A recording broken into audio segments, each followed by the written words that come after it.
Well, we're not done yet.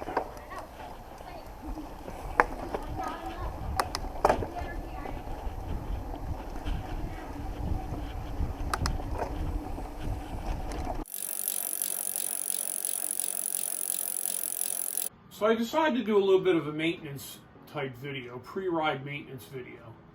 And the main thing that inspired me to do that was I checked his pedals, my son's pedals, and you can tell that ain't right, right?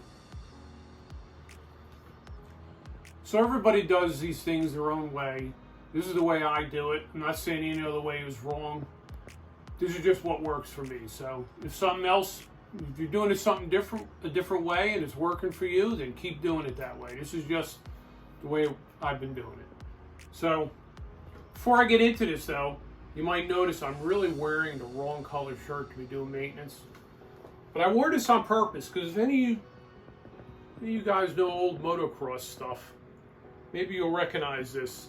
And if somebody out there can tell me the backstory on this shirt, I'm going to send them a free set of pedals. You got 1 week from the time this gets published. But it may look familiar, but look at it close because it's something different than you think. So I want to know the backstory on it. Alright, so let's move on with this. So I'm going to start out, I usually check the headset bearings. And usually I'll hold the front brake, and I'll put my finger right here at where the bearing and the seal meet. And if it's loose, you can feel it. You'll feel maybe just a little touch, and that's all this got. This is good. And while I'm doing that, I'll lean over, release the quick release, close it back up. Make sure it's sitting flat, and make sure it's still tight. You wouldn't believe how many times out on a trail the wheel loosened up because nobody checked it. I just want to show you what we're looking at when we look at the headset bearings. So this is a sealed headset bearing. This is what's in there. It has a Jessica headset with sealed bearings like this. If you still have your factory bearings, they probably look something like this. So you have a caged bearing with really no seals or anything.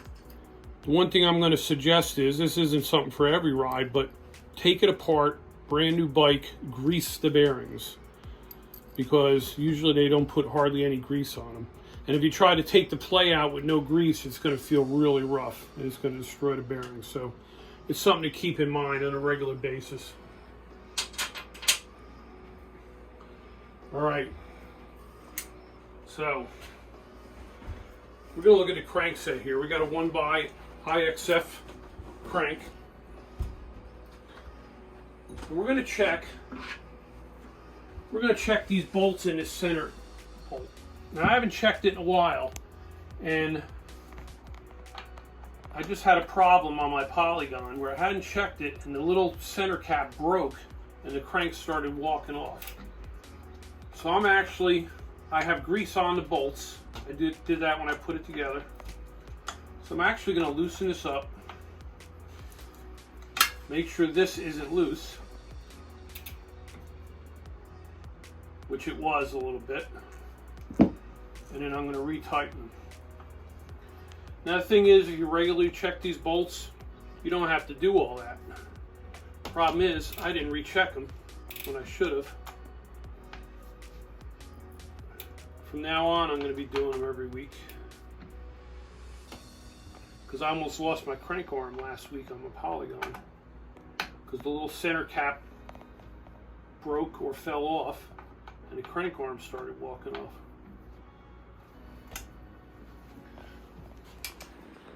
All right, now, I don't think I have to tell you about tire pressure.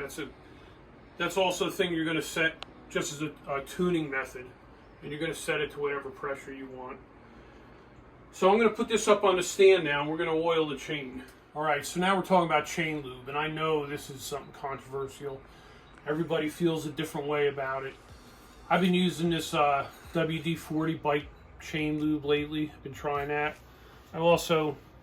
This is what I've had long term, I've been using. WD-40 themselves actually recommends you spray it on the cassette and rotate the chain. The only problem I have with that is if you load up all that oil in at one spot in the cassette, what happens when it shifts and all that oil's there and you go through dirt? It's going to be accumulating dirt, right? And then you're also awful close to your brakes. And you don't want to get no aerosol on your brakes. So this is what I normally do. I find the master link so I know where I'm starting. And I put a rag under there. And I move it. Ah, lost my straw. And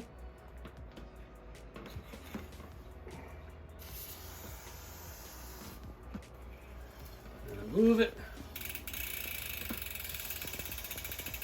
And I'm going the same place on the rag. I'm letting it build up on the rag, and you'll see why I do that in a minute. And I just keep doing it till I find my master link again. And there it is. Okay.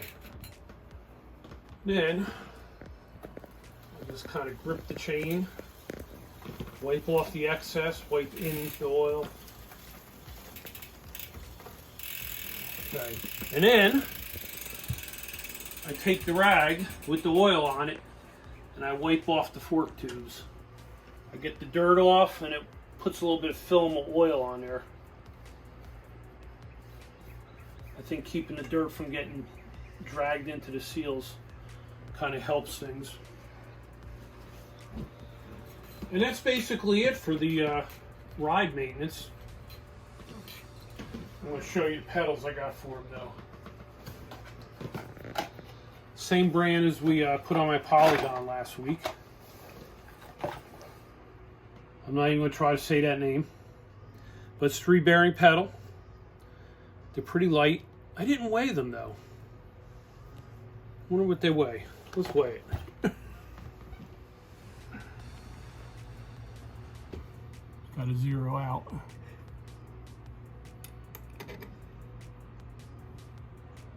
.44. Okay, .44. We'll weigh one of his old ones here.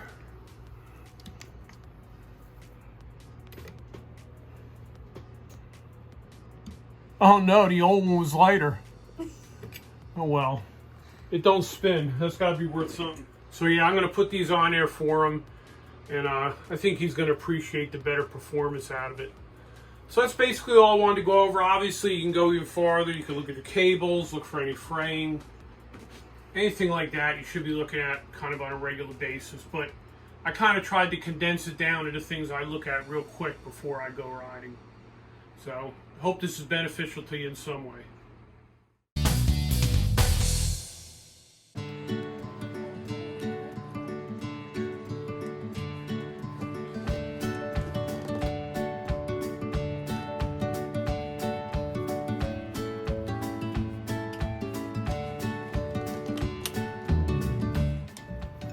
It's not a bad idea to use a little bit of grease when you put the pedals on.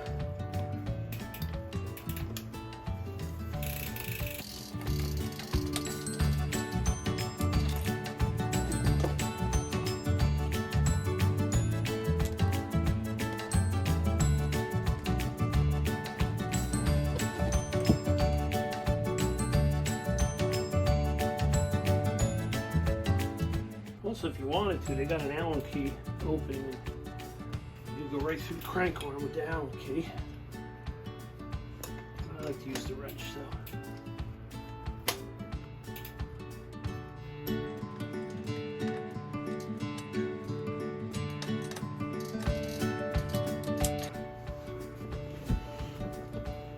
And that's about all there is to it to put pedals on.